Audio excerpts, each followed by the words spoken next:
Instagram, for people that don't know, you're a makeup artist. How does Instagram work for your brand, and how does it work against it? Okay, so it's like a double-edged sword. Like, people that know me as Jacen Prodigy don't know Jacen Bowman. There's two separate entities. But I will say Ballroom has prepared me for Jacen Bowman in the makeup industry world. And Instagram works great for me. I'm so blessed and so thankful that I do have a lot of Instagram family, because I don't like using the word followers, but Instagram family who constantly support me. When Portia came to town and she was looking for a makeup artist, they tagged me in the post. When Delicious came to Philly, and so many opportunities have been able to happen. I worked with Heather Hunter and Janet Jackney, and a lot of y'all those are old porn stars, but those are legends. You know what I'm saying? And just to be able to work with certain photographers and work with Tyson Beckford and do these things is great. And Instagram is a great marketing and networking tool. And without Instagram, I probably wouldn't even be able to have some of the things that I have now. And that goes for all of us. So let me ask you this: you've been doing makeup for what, about 5 or 6 years? It's been about professional. Professionally taking it serious, it's been 6 years in. What can you tell other makeup artists that maybe because me being a close friend of yours, I know a lot of makeup artists that are just getting in, or even the ones that've been around for they look, that they respect your work and what you do. What can you tell some of the new up and coming artists, maybe, or even ones that've been in the game for a while, that maybe are not getting the clientele that they may want? Brand yourself. Branding is everything. And by branding yourself, it'll make you more relevant to what's going on. Come up with your catch slogan, your catchphrase, whatever your gimmick is. Use your gimmick and capitalize off of that.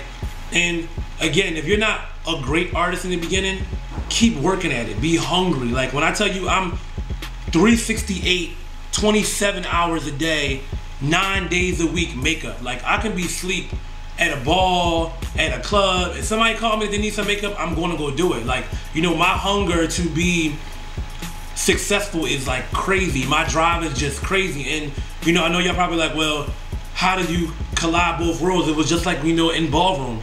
My drive was crazy in Ballroom. I wanted to get out there and make a name for myself and be known, and this and that. Same thing in makeup artistry. You know what I'm saying? I'm not going to stop. I'm going to keep going, keep going, keep going, keep going.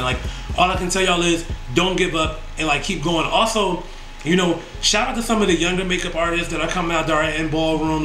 We also have respected makeup artists in Ballroom, Christian Balenciaga, Randy Balenciaga, Mike Mizrahi is another respected makeup artist. Oh my God, Lil D Ebony from over in St. Louis, Carter Works, he has a class coming up and everything too. Yeah, he's been really doing his thing. Really doing his thing. I remember when he first started it. Yeah, I remember when he first started too. Me and him had a conversation, on the phone, and I met him last year at the Midwest Awards Ball. Just seeing how his artistry has grown from then till now, and also something I think is really important.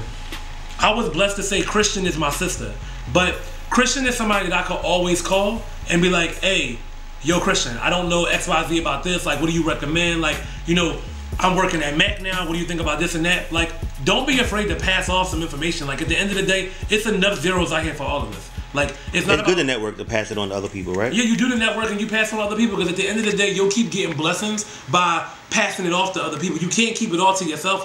It's enough money for all of us out here. It's not just about, oh, well, you know what I'm saying? Oh, I'm doing this and I'm doing that, and forget that person. When it comes to this, you gotta really stand together. It's bad enough that we got so many negative attitudes and egos in Ballroom. When it comes down to reality, yo, all that stuff, leave that on the runway. It's not even that serious. So basically, if one of your clients or a celebrity client, even a regular client, called you and they happened to me in LA or California, would you send them to somebody but they never artist over there? I have done it. There has been times that people have called me, and even Theo. Theo's another great makeup artist in New York. Teddy, he was a garçon. I'm not sure what house he's in now. I think Allure. But me and Theo pass work back and forth. If I can't do something, for example, Tweet is a client of mine. I couldn't do Tweet one day because I was stuck doing something in Philly. I called Theo. Hey Theo, Tweet's in New York, XYZ, so on, so on, so. And then how things come around full circle. I remember I called Christian, because Christian is Tweet's makeup artist. Hey Christian, I'm doing Tweet. Can you give me some pointers? Oh yeah, Tweet likes this, she likes this, she likes that. So it basically, Christian gave me the tools that I needed. So when I did go do her makeup, it was a smooth transition. You know what I'm saying? But what a lot of you makeup artists also need to understand is it's about your personality. Like, I'm going to be honest. Like, I think that I'm a great makeup artist. I'm a great painter. But yeah, there's people out there that's better than me. But at the end of the day, it's about a person's personal experience with you. Like, when a person comes to me and they want to find out what Jacen told me, it's about the experience of what Jacen told me. So you know what I'm saying? Like, so whatever it is, whatever's your experience, like make that your experience and just capitalize off of it.